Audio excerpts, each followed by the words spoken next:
Yellow Cat is one of the top performers today and this week, and it's not on Solana, it's not on Ethereum, it's actually a meme coin on the Avalanche chain. This is something very few expected. Have a look at this overview of meme tokens ordered by the performance in the last 24 hours. Cat is at number 1. It doubled in the last week. It's now got a market cap of 300 million. It's on the Avalanche chain. And even though it just looks like your random meme coin, there's actually something more behind this. Cat is a project trying to figure out what meme coins are fairly launched and which meme coins have suspicious activity. And so let's first figure out whether or not there's something suspicious going on with Cat itself. There are 6,500 followers on Twitter, on the X platform, while there are almost 18,000 holders on chain. Now it's surprising that we see such a project on Avalanche because it's not necessarily a chain a lot of people have been talking about lately.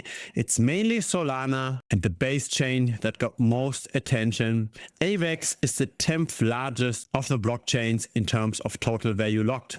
So this is the total value locked over time. It looks very different to Solana that has hit new all-time highs with the recent Pump.fun craze. Now there was one meme coin on Solana that did do a massive run before we had Pump.fun, and that was Tokenomics. Unfortunately, Tokenomics made a 90% decline since then. It's now at a market cap of only 40 million, but maybe this can now revive again as we are seeing more activity on Avalanche again. Now, among the trending tokens on the chain, Cat is at number 2, 3, and 4. So those are the liquidity pools. We've got already 7 million worth of liquidity on chain. And I believe it's very likely that over time, some of that liquidity will actually move to the centralized exchanges. Now here's something fascinating. Here are the on-chain metrics that most people don't consider. What we've got over here is the number of holders over the last month. And initially, we saw quite a bit of adoption up until the 17th of January. But since then, the number of retail investors, medium-sized investors or whale investors is actually not going up. Now, the way we make this distinction is by minimum holding thresholds. So to be counted for the chart on the left, a wallet has to hold at least $1,000 worth of the token. To be counted in the middle, it's $10,000. And to be counted on the right, it's $100,000 worth of the token. Now, the number of holders did not go up, but the price certainly did. So maybe there are some very heavyweights that buy into the token. Maybe this is not just all organic. There's another data point that's not necessarily too reassuring. Potentially, there had been somebody that played around with some bots, because on the 1st of February, we saw almost 11,000 new wallets trading the token. This is far outside of the norm, where we usually saw less than 1,000 new users per day. Now, all of those new users had been buyers. If we take away those buyers from the statistic, it looks a bit more realistic. Here's the thing, the market isn't expanding as quickly anymore as it used to, right? With the Trump push, now the question is what can come that's even larger than that, that pushes prices even higher. And because of that, because it's more and more player versus player, even though the market in aggregate might be somewhat balanced, it's still just a few assets that outperform everything. Have a look at this picture. The tokens that are between 101 and 200 in terms of market cap, they in the last month went pretty much plus minus zero, right? They gained slightly. But when we look at this picture here, that's just because there are a few massive outliers. And the question really is, when we look at 100 tokens, how likely is it that we are going to pick Toshi or the Swift coin or AIC? Especially when we hold a diversified portfolio and we have, say, 5 or 10 altcoins, the likelihood is pretty high that that altcoin portfolio is going to underperform. Because if you held AI16Z and you made a minus 76% loss, or you held Turbo and you lost 40%, or you held Memecoin or Mu and you're down more than 30%, it's very hard to still have positive performance. And I'm a fan of trying to get the odds in our favor, right? It's possible to pick the winners if we are very early and if we adopt something like Trump in the earliest hours and if we are one of the top traders, that is possible. But if you don't have time to watch the crypto markets 24/7, or if you're not based in Asia, then it's very, very hard to get those winners all the time. And so why not go the easy route? Why not simply bet on falling prices?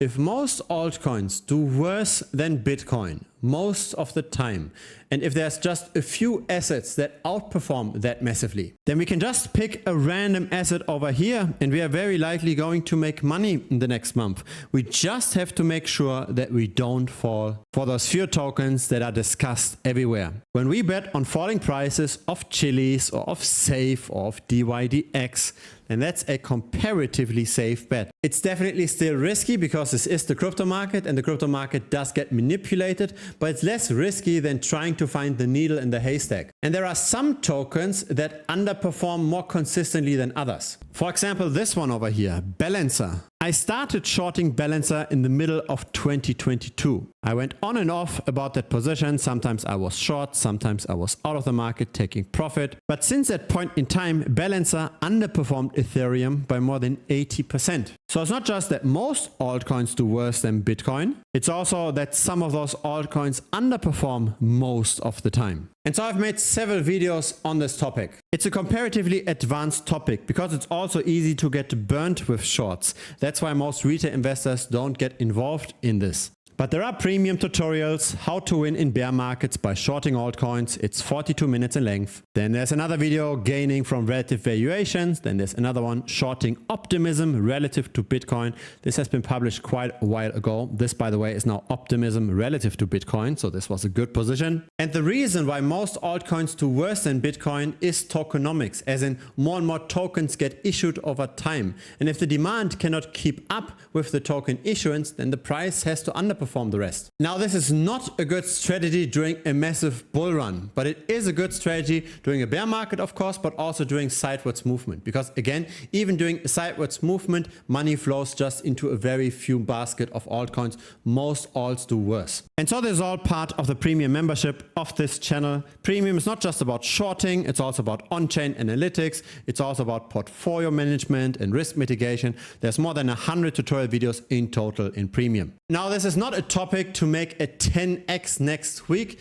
but it is a topic to outperform steadily and slowly. And if you can only outperform, say, by 30 percentage points per year, and Bitcoin itself already grows by 30% per year, which I believe is somewhat of a conservative bet. Then if we do this over 4 years, and again, we don't have to trade very actively, we can 8x our capital. Now, if you have just a few $100s of invest, then an 8x within 4 years doesn't really sound that great. And then by all means, feel free to gamble with that money, right? Because you can also recoup the money very quickly just by working more, just by saving more. But if you've got already several years of your income saved up, or if you've got $10,000, $50,000, if you have more money, then an 8x does matter, right? 10K becomes 80K in a relatively okay-ish time period. And so I actually find it easier to make money in bear markets and during times like this. Again, because we don't have to pick the winners. We can simply have a diversified portfolio of short positions. Again, because most altcoins underperform Bitcoin most of the time. If you own a lot of altcoins and you hold them over 10 years, you're probably not going to do that well. Because have a look at the top tokens 10 years ago. How many of them do you really recognize? Paycoin, BitShares, MadeSafeCoin, NXT. Yes, Stellar is still around, Dogecoin is still around, but where is Peercoin, Counterparty? Dash also underperformed Bitcoin quite a lot, so did Namecoin. So really, the crypto markets are not venture capital markets, right? The crypto markets are very much player versus player, and it's better to simply bet on the vast majority doing worse most of the time. Not in a bull market, but most of the time. And I believe currently this does apply. Currently we are in most of the times. The crypto valuations are comparatively high. A lot of people made profit and took profit at 100K. And so if your portfolio is large enough, it's not just a few $100s, but it's maybe in the $10,000 and above, then feel free to check out the premium membership. There's also a 1-week money back guarantee. So in case you don't like premium, simply message me within the first week and I'll refund you 100%. There's really zero risk for you. Now, does it make sense to buy the yellow cat token right now? Let's have a look at market caps and let's compare this with other meme coins. Now, this is not the cleanest of comparisons because, again, cat tries to be more than just a meme, but still it gives us an idea of where potential competitors might be. So CAT is currently at 300 million, and there are many meme coins that are similar in size. There is AI16Z at 500 million. There is SPX 6900 at 650 million. There isn't that much above 1 billion, right? There's only Bonk, Official Trump, Pepe, Shiba Inu, and Dogecoin. So it's not that likely that CAT is going to do more than a 3x from here. It's probably going to already top out at 50 or 60 cents. It's unlikely that we're going to see the $1 or the $1.50. What I believe is going on here is that some whales or market makers or centralized exchanges are buying up the token, because again, on chain we don't see more and more holders, but there seem to be some deep pockets that push up the price. Currently, all we have is decentralized exchange trading, and we also do not have any perpetual futures. At some point, we will likely get a listing by the centralized exchanges, and that's then the time to sell. If you got some value out of this video, feel free to subscribe. I publish videos regularly. A like would be very much appreciated as well. It helps the channel grow. See you in the next video, or see you in premium. Cheers.